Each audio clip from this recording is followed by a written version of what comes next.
नमस्कार, स्वागत है आपका एक बेहतरीन एपिसोड कमोडिटी किंग्स का, जिसमें आज हम आपको मिलवाएंगे पृथ्वीराज कोठारी जी से, जिनका नाम सोने के साथ सिनोनिमस है, क्योंकि इन्होंने स्पॉट गोल्ड की शुरुआत तो यहाँ पर की ही थी, is in sense of exchange. पर इनकी जो कंपनीज है, चाहे वो रिद्धि सिद्धि बुलियन है या ऑगमोंट है, चाहे सोने के इंपोर्ट की बात हो, ट्रेडिंग की, डिजिटाइजेशन की, ऑनलाइन गोल्ड खरीदारी करने की, इन सभी में इनकी पहल रही है। ये फर्स्ट है इन काफी सारे बिजनेसेस में। यहाँ पर इनसे जानने की कोशिश करेंगे कि 15 साल की उम्र से जब इन्होंने काम करना शुरू किया, अब तक इनके लिए क्या चैलेंजेस और अपॉर्चुनिटीज रही, और आने वाली जनरेशन के लिए अब ये हमें क्या बताना चाहते हैं।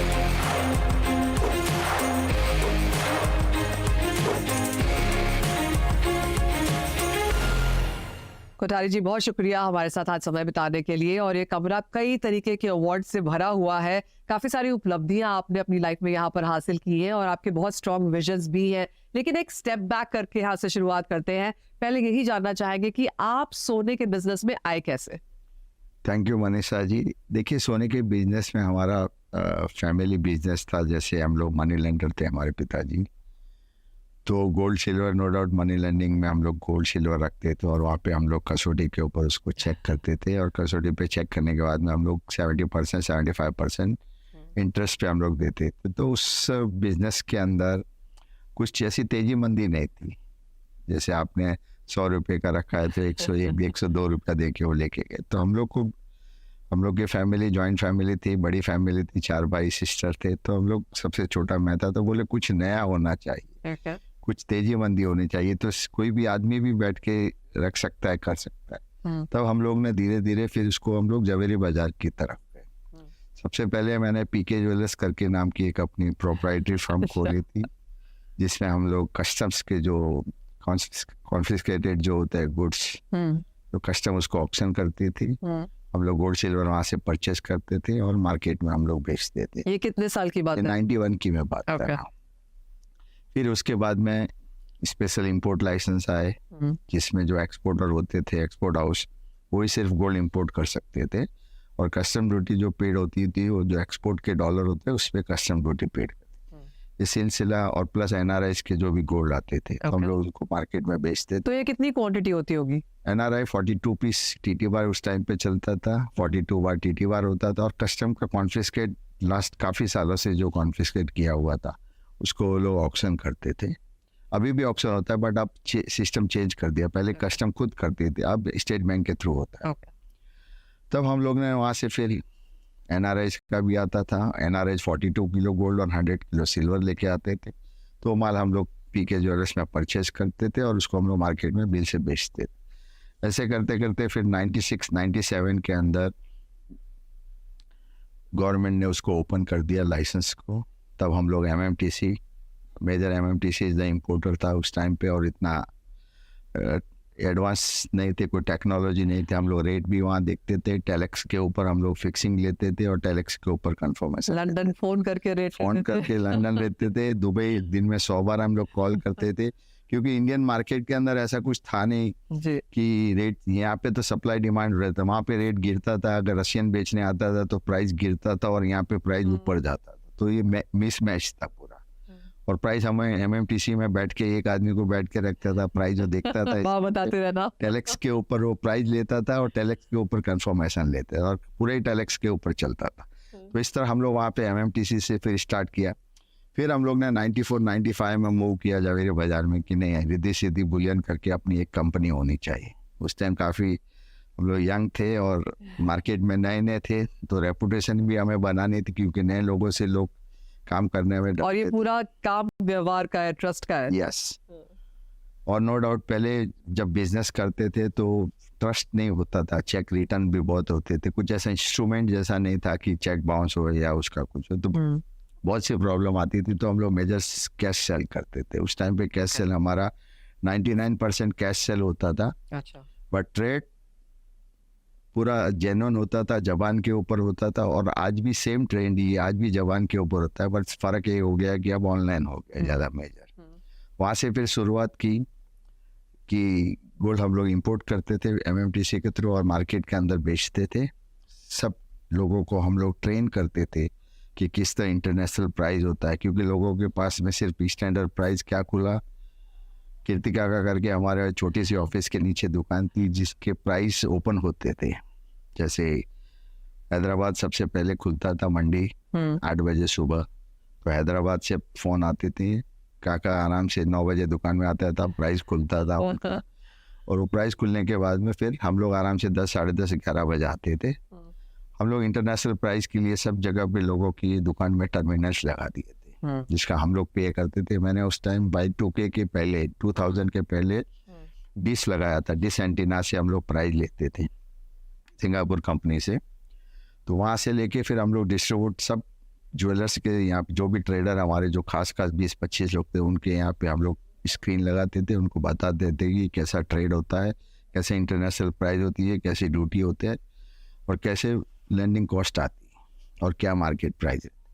हम लोग उनको सपोर्ट भी करते थे, ट्रेन भी करते। क्या होता है कि जितने ज़्यादा लोग इस ट्रेन के अंदर आएंगे तो लिक्विडिटी आती है, मार्केट बनता है। पहले मैं आपको भी पूछने वाली थी कि आप सबके लिए ये काम क्यों कर रहे हैं, बट क्लियरली मार्केट बन रहा था। क्योंकि मार्केट नहीं था। हम लोग जब एंट्री किया था 91 में, जब जवेरी बाजार में हर 10 में से 6 दुकानें बंद थी, बाकी दुकान कोई कागज इसकी थी, बुक्स की थी, या कोई होटल थी, बट की होटलें थी। बाकी ज्वेलरी दुकान में 2-4 गिने चुने, चना जी है, कीर्तिका की दुकान थी, युगराज कांतिलाल जो ओल्ड गोल्ड लेते हैं उनकी दुकानें थी, बाकी बैरोमल की दुकान थी, बाकी इतनी कोई दुकानें थी नहीं ज्वेलर्स की। और ये अब भी है दुकानें। और एक TBZ था जी, अभी भी ये दुकानें है ही।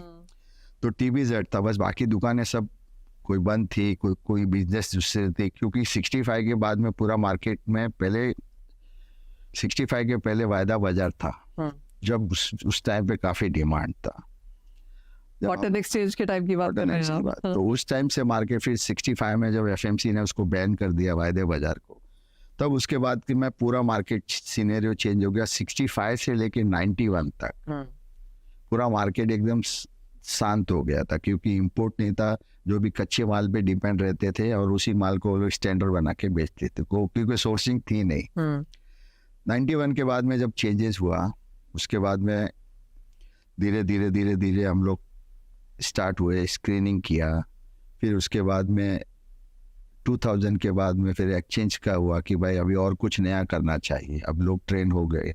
तब हम लोग ने फिर से फॉरवर्ड मार्केट कमीशन में एप्लीकेशन किया with the help of ICICI bank, इन अपना बॉम्बे बुलियन एसोसिएशन और ICICI ने मिलके फर्स्ट एप्लीकेशन किया था। बट अनफॉर्चुनेटली ट्रेड कॉन्फ्लिक्ट हो रहा था, इसके लिए उन्होंने परमिशन नहीं दिया।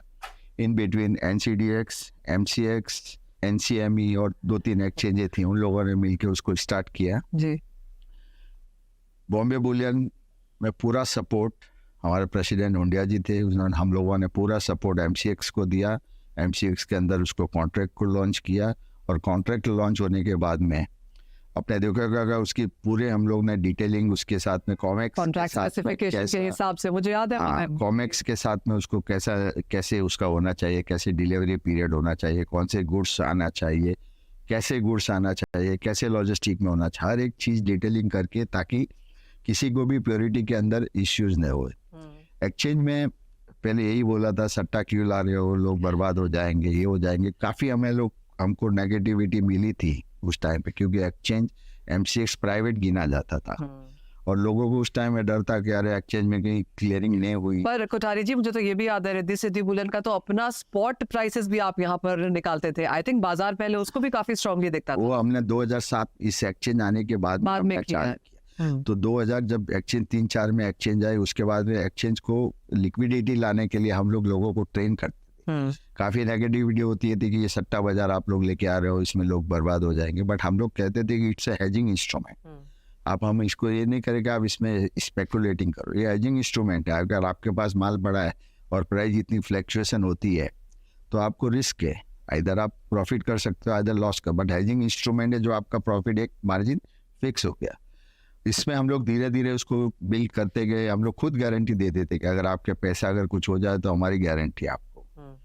तब वो एक्सचेंज की जो रफ्तार पकड़ी, आपको पता ही है, आज 20 साल हो गए एक्सचेंज, गोल्ड में 19-20 साल हो गए एक्सचेंज में। आज भी गोल्ड और सिल्वर प्रोडक्ट को लेके आज दिन तक कभी नहीं है। आई एम श्योर इस लाइफ में काफी सारे चैलेंजेस भी फेस करने पड़े होंगे। तो वो एक कौन सी चीज आपको याद आती है पिछले इतने सालों में जब एक मुश्किल आई थी सामने और आपको उसका सामना करना पड़ा? देखिए, अभी जब हम लोग स्टार्ट बिजनेस किया था, जब 180 स्क्वायर फुट की ऑफिस से हम लोग ने बिजनेस स्टार्ट किया, और आज आप 10,000 स्क्वायर फुट की ऑफिस में आप बैठे हो, तो नो डाउट है कि अप एंड डाउन तो लाइफ के अंदर आते ही रहता है। पर वही है कि जब हम सही है तो फिर हमें किसी से डरने की जरूरत नहीं, और हम लोग भगवान में बिलीव करते हैं, तो ठीक है। अब आदमी ऊपर चढ़ता है तो उसके खींचने वाले भी लोग होते ही, और आप शॉर्ट टाइम के अंदर लोग 100 साल से वहाँ पे बैठे और आप 10 साल में उतना अगर इतना उठ जाए तो नो डाउट है उसमें होता ही है। प्लस जो भी होता है वो अच्छे के लिए होता है, तो यही समझते हैं। तो एक अगर सीख इतने सालों में एक लेनी हो और जो नई जनरेशन है उसे कुछ कहना हो तो क्या कहेंगे आप? देखिए, नई जनरेशन को कहने के लिए वो ये कि आपका मोटो एकदम सेम होना चाहिए, कि आप नीति के एकदम साफ होना चाहिए। जो आप चीज़ बोल रहे हो वो चीज़ मार्केट में प्लेस करनी चाहिए, और हर एक आदमी को ट्रेन करना चाहिए।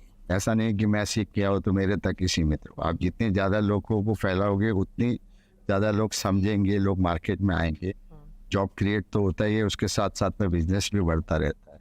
और आज आपने देखा होगा डिज़ाइनिंग की फील्ड लो, हैंडमेड की लो, हर एक ज्वेलरी की लो, डायमंड की लो, लैब ग्रोन की लो, तो हर चीज़ के अंदर आप देखोगे कि नई जनरेशन जो आने के बाद में चेंजेज आया है। जो सॉफ्टवेयर का ज़माना है, टेक प्लेस है, उससे काफ़ी हेल्प। मैंने जितनी बार भी पृथ्वीराज कोठारी जी से बात करी है, हमेशा सोने की, ग्लोबल मार्केट्स की, पॉलिसीज की, ये सब की बातें करी है। जब आप थोड़ा सा फ्री होते हैं तब आप करते क्या है? हॉबीज क्या है? कुछ नहीं, आप लोग सोशल वर्क में इतना बिजी रहते हैं कि जिसकी कोई लिमिट नहीं है। जीतो करके एक संस्था है जो आज 17-18 साल पुरानी संस्था है, उसके अंदर हम लोग काफ़ी सोशल एक्टिविटी करते हैं। फिर उसके बाद में बहुत से मंदिरों के ट्रस्टी भी है। हमारा सबसे बड़ा तीर्थ मोहन खेड़ा तीर्थ है, इंदौर के अंदर, राजगढ़ के अंदर, इंदौर के नज़दीक है, उसका मैं वाइस प्रेसिडेंट हूँ। तो बहुत सारी जिम्मेदारी होती है। प्लस हमारा गांव बिनमाल है, बिनमाल वेलफेयर एसोसिएशन का मैं प्रेसिडेंट हूँ। तो हर तरह की जिम्मेदारी। कितनी एसोसिएशन के प्रेसिडेंट है यार आप, कितनी एसोसिएशन के मेंबर है आप? तो आप उस ना भी नहीं बोल सकते हैं, और लोगों के कभी भी काम में आए वही जीवन रहता है। बाकी तो लोग क्या होता है, लोग बैठे रहते हैं ऑफिस में, कोई पूछता ही नहीं। बट लोगों के काम में आए, लोगों से मिलो।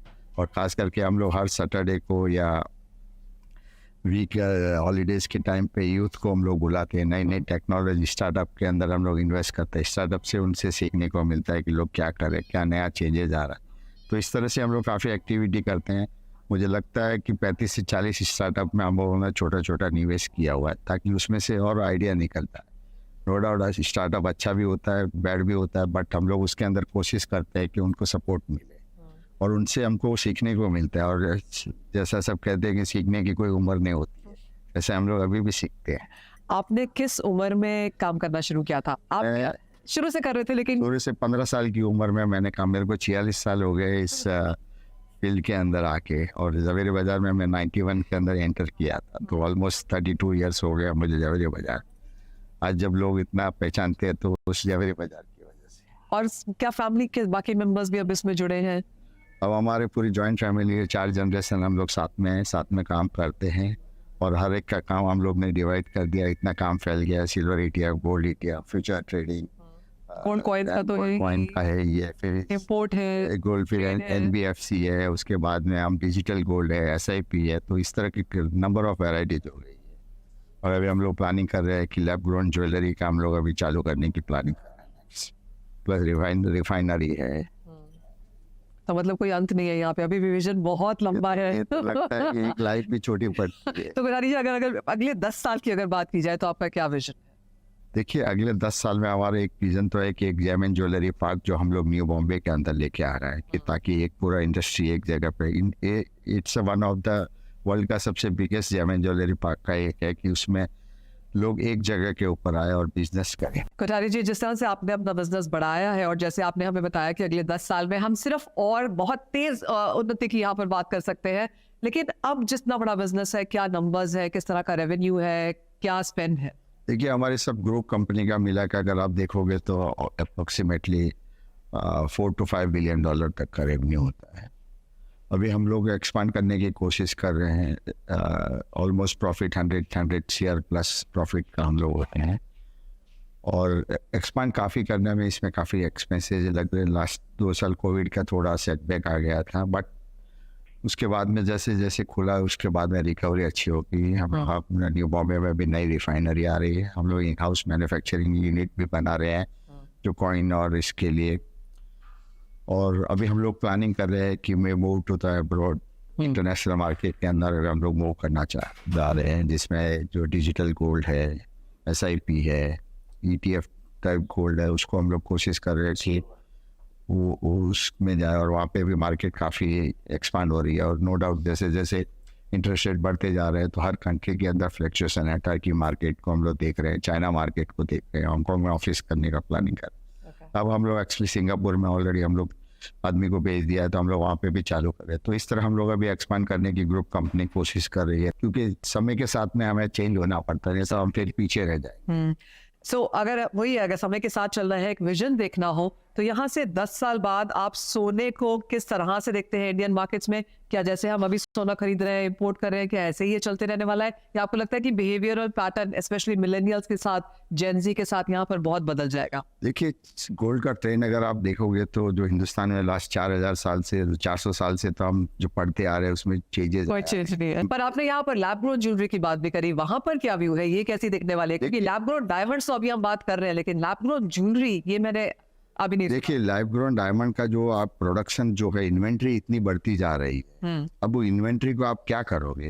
हर जगह पे लोग, अभी रिलायंस ने देखा 15,000 मशीन लेके आ रहे हैं, बड़े बड़े बिरला ग्रुप आ रहा है, फिर तनिष्क भी कर रहा है। तो इतनी बड़ी इन्वेंट्री होने के बाद में तो इस मार्केट एक दिन शूट अप हो जाएगा। पहले लैब ग्रोन समझाने में लोगों को तकलीफ होती थी, आज की डेट में लोग सामने से जाके पूछते हैं। अब तो मैंने देखा भी है ज्वेलरी हाउसेस में लोग सामने से जाके पूछते हैं। और रुपए का माल 10 पैसे में अगर मिलता होए और आपका शौक पूरा हो जाता हो और चीज वही सेम होती है तो लोग क्यों नहीं करेंगे?